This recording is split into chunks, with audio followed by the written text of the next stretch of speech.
as you become an older person doing this, you appreciate the journey for what it is. Before I turned 60 this last couple of weeks, I've been just like reflecting on all of it, going, wow, it's been quite a ride. And Rock, metal, prog, and everything in between.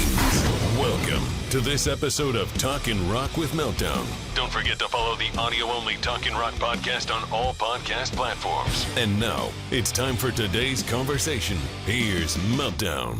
Tom, good to see you. Good to make your acquaintance. How's things with you? good, man. Just hanging out in California. We were working on our 12th record and getting ready to tour for all of the past records. Yeah. You've already toured a few weeks, haven't you? No. We've been home. And just working on the album. Oh, okay. I thought that your tour started on April 5th for some reason. I don't know why I thought that. No, we play Berkeley on Friday of this week, and then Anaheim on Saturday, and then we start a pretty short tour, maybe 3 weeks or something like that. Yeah, you're going to be kind of here in the Southeast Michigan area at the Machine Shop coming up on May 6th. Hey, before getting everything with the band, happy belated birthday. What did you do that was special on your milestone birthday? Thank you. Well, on my actual birthday, I went to Lake Tahoe and skied my ass off for three mornings, and then Saturday, my wife threw me a huge party, and it was pretty awesome. Like, all the Death Angel guys were there, Chuck and Tiff were there, all of our band was there. This is really like just overcome with gratitude, and just, I'm lucky for sure. Yeah, no In doubt. every way possible. Yeah, I can imagine. How's your health doing now? Pretty good. I'm going to see my oncologist today. I got scanned on Friday, so knocking on wood. Okay. Well, thanks for taking time out to do this with us here today. Oh, So, good. so you just talked about working on the record. So what's the progress on that so far? We're moving along. Like, drums are done pretty much. I mean, we're doing additional songs, and we figured we would maximize the time right now, since we're all in our 60s now, so why not just maximize right now if we can. So I think I've tracked like maybe 17 or 18 songs on drums. Rob's working on vocals. Gary's done with all of his rhythms and leads. To, like, we just, it's like next man up kind of thing. One Yep. guy gets tired and the next guy jumps in there and does some tracking. So I don't really know how done we are. Are you ever really done? I don't think you ever really finish. You just kind of walk away from the songs and just like, okay, this is what they are. Yeah, So that is the thing for sure. I've never recorded a record, but that's a great observation. A great question. I've actually asked some bands before, are you ever finished? But I guess at one point you just got to say that's it. I mean, we've taken it seriously. Like, we started jamming on some of this music last May, and we were supposed to slated to record a bunch of times, and then a tour would come up. So we were like, well, we need to work and make money, so we would take the tours, and we went in finally of March 1st of this year, and pretty much been working ever since. I think Gary went home this morning or yesterday morning after just being there for pretty much the whole process. So, Yeah. he's going to take some time and relax, and then we're going to reconvene on Thursday, practice at UC, and, start the Lunatic Parade on Friday. So how much input into the new music has Rob had? Dudes, oh, a ton. We're so happy to have him back. He's a really good dude to work with, and he's taken charge of this role. He's just, I've never heard him sing in some of the ways he's singing on this record. It's going to blow people's minds. So I'm excited. I'm excited for him. Happy to have him back, and just fucking awesome. Yeah.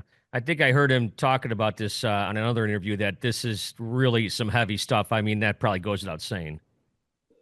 It's heavy, but I'm not gonna lie. There's some elements of just straight up hard rock on this record, which is cool with us, because like that's our roots too. Hard rock, punk rock, new wave of British heavy metal, kind of all lumped together. That's how our style was born, pretty much. Mm-hmm. And I think at this stage, like, if we want to get weird on a song, we're gonna get weird. Then just do like something that people don't expect. because, you know, I mean, it's album number 12, so we can pretty much just like, we're not closing the book on anything, but damn, it's like we survived to make 12 records. Let's do what the hell we want, you know? Yeah, exactly. Yeah, it is kind of crazy to kind of look back. Your life has kind of been categorized in a catalog of music. It is. I mean, I so overwhelmingly thankful for the journey, you know, like, you know, when you're a young man doing this, you know, you're you think about partying and just, you know, it's all rage and stuff like that. But as you become an older person doing this, you appreciate the journey for what it is. And, you know, before I turned 60 this last couple of weeks, I've been just like reflecting on all of it, going, wow, it's been quite a ride, and you're still on it. Yeah, yeah. No, it's great. You get to do what you like for a living. Like you just said to me before I got on the air, you must really like what you do. You must really like what you do. We love it. I mean, it's next to being a traveling food critic, like what's a better job than going out in the world and playing music, you know? Yeah, Like, um, you know, we get to, it's the best education any of us could ever got in our lives, you know, going out into the world and just meeting people. You know, it really does like remove any preconceived notions you would have about anything. And you just kind of like, you just roll with it.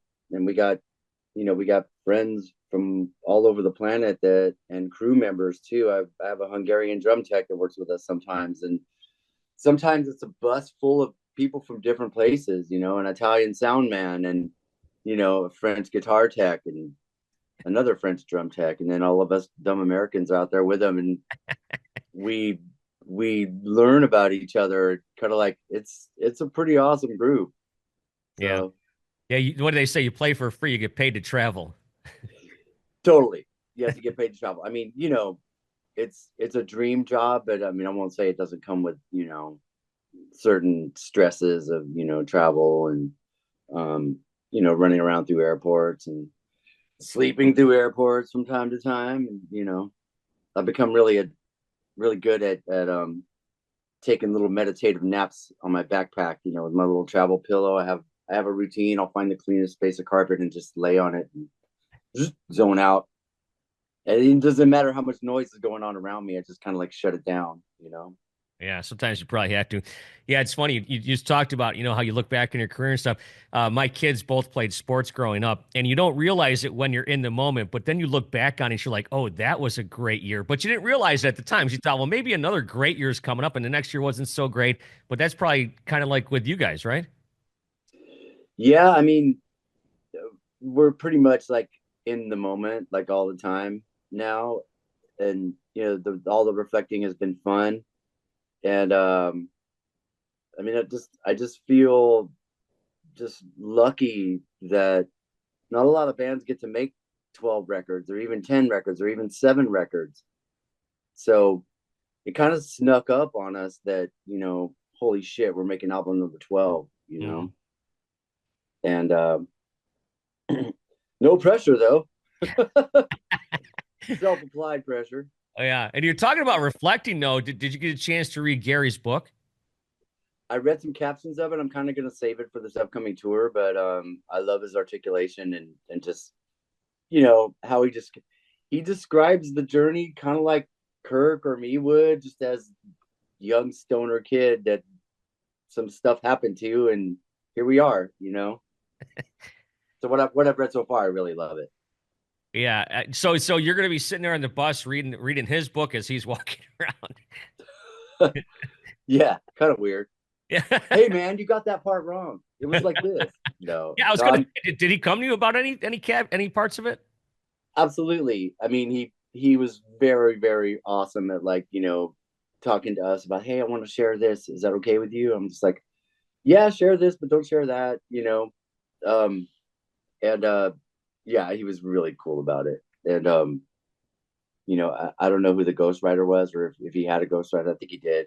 But you know, Kirk's opening take on things was pretty awesome too.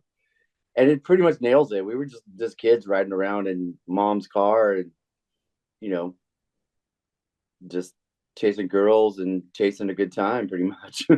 Yeah, I think I saw the documentary. Right, that's right. But it's funny because, like, music will put you back in a place or a time sometimes. But I got to imagine reading parts of that book will probably put you right back in there.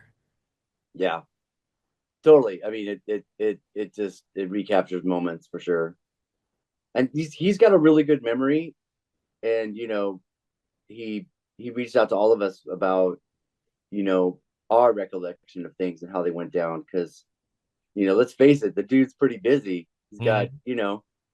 He's got another band that he plays with sometimes, and clothing lines and things like that. So he's pretty wrapped up in things. But you know, this is a special time, so I'm super happy for him.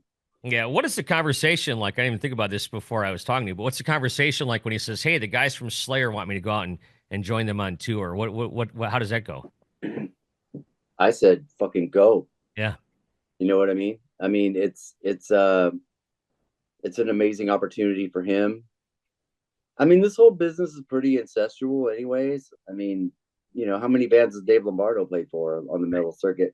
yeah, yeah. Because he's awesome at what he does, like Suicidal, Testament, um, Mr. Bungle, Mm. Slayer, and a lot of bands like weave in and out of things and do things, and you know, I, we're very happy that he does that, and it doesn't do anything to hurt the profile of our own band. So, you know, I feel like maybe they underuse him a little bit, like in terms of like Slayer has its own thing going, and we'll take them Gary Holt riffs in our band.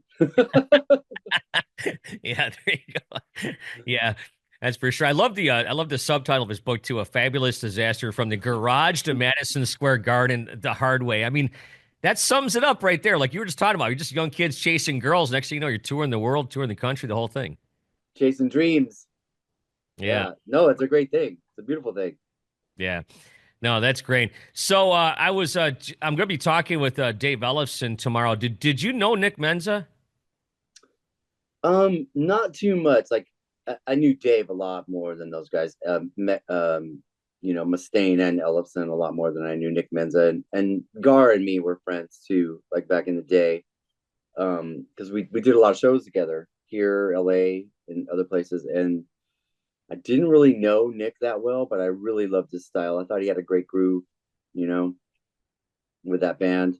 Um, he went out doing what he loved, Yeah. you know, and I somebody was writing a book about him or writing some kind of thing, and they were asking me about him, and I don't really have a lot to offer in knowing Nick Menza other than I thought he was a badass drummer and he fit that music great, and he got incredible drum tone too.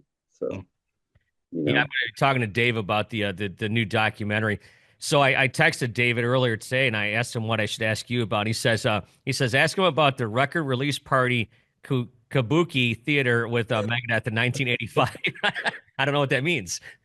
I don't remember any of it, but I'm pretty sure it was sold out. I remember Johnny Z was there, and we probably did something crazy, like built an 8-foot drum riser and had all of our stoner friends like build a drum riser with 2x4s and plywood, and it was probably rickety. I kind of remember like trying to trying to groove with the thing moving so much.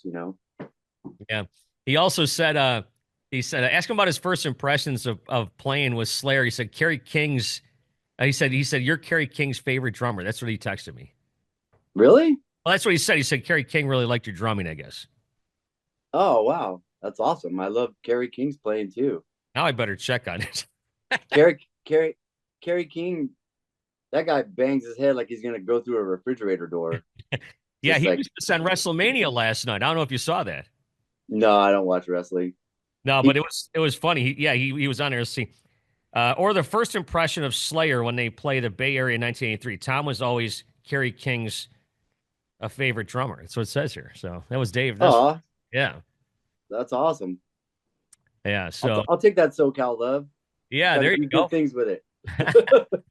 um, you know, we played some shows. We actually, one of our first shows in LA, we drove a van all night We were ill prepared. We took the wrong road. We took Highway 101, wound up in LA in the morning. And I remember going to Tom Mariah's mom's house, and she just made us all sandwiches. We took showers, and then we hung out in like Slayer's practice room.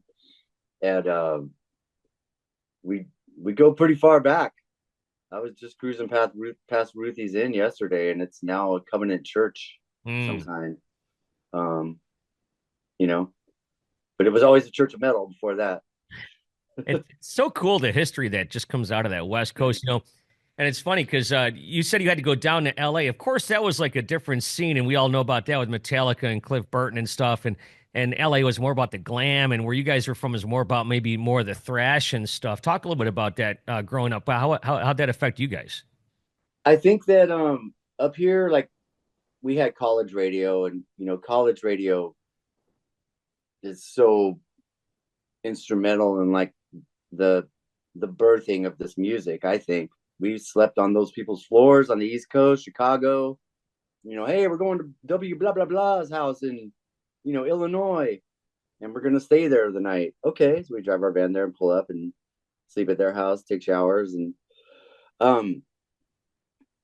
But I think the Bay Area was more like we latched onto the punk movement quite a bit up here, and college radio was cranking KUSF, Calix, um, KVHS. All of them were cranking like this crazy punk rock music, and when we heard Discharge, we were Chromax, um, you know, and like kind of that, and our classic rock influences, Scorps, early Iron Maiden, um, all of Iron Maiden pretty much, and I know so Southern California is known for the glam scene because it was born there, you know, and thrash was born, I think, in the Bay Area, and you know, not that LA people didn't have a lot to do with it too. Yeah, it almost seemed like neither shall meet. It's like LA had their thing, you guys had your thing, and that was it. Well, California's a pretty big state. Like we're separated by like 400 miles of road Right. between here in LA. But you know, back in those days, we quietly liked some of that glam rock. Like Bailoff loved Molly Crew. We loved Rat. Uh, You know, and it was a scene, and like and those shows had all the girls, so we would go to those shows too. yeah, I can imagine. Yeah. You just mentioned the early Scorps and stuff. I remember I was interviewing Tobias Forge from Ghost a month ago or so, and that's a huge influence on his upbringing as well. Are you in any of these newer bands like a Ghost or anything like that? I love Ghost. I saw their first Northern California show, I think, or second at the bottom of the hill, and they were amazing. Um, and they were still touring on that first record. Um, since then, they've exploded. We played some more festivals with them, and they're awesome. They're another one of those bands that's like, we're going to be heavy, but we're not going to be afraid to, install melody Mm. and, harmonies and just really cool, catchy stuff in there. And they're awesome band. Yeah, they're now they're playing, arenas and stuff. You guys, I know you guys are playing at least one festival this year, right?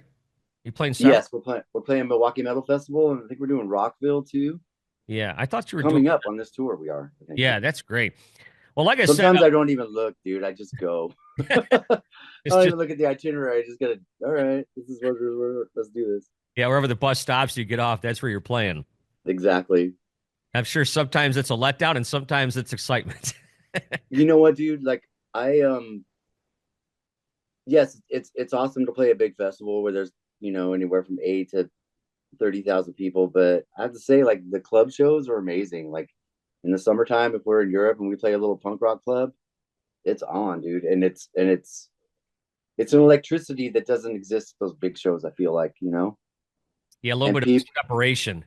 and people are there to see your band, rather than just waiting through 8 other bands to watch you, or waiting through you to watch 8 other bands, vice versa. So you know we'll be playing a festival in Europe anywhere from Thursday through Sunday. Monday through Thursday we'll be in a club, Mm. 650 cap, 5 cap, and people will be in your face, and to me, that's even a bigger rush than playing a festival. I mean, not that we don't like them, but I got you. Yeah, it's an electric thing. I was gonna say more of a feeling. Yeah. Yeah. No, I think it harkens back to the beginnings of this stuff too. Where we played I think it was Aachen, Germany. Die Music Bunker. It was a place with 3 meter thick concrete walls that Nazi police used to operate out of. Hmm. And now it's a music club, and there was like 14-year-old kids getting passed over the rail. You know, I was like, what the hell is going on in Aachen, Germany?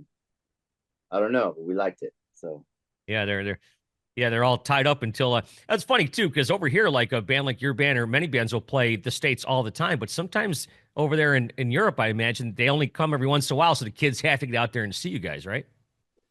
yeah, I mean they could catch us. Fortunately, you know, we do pretty extensive European tours, so we get out there.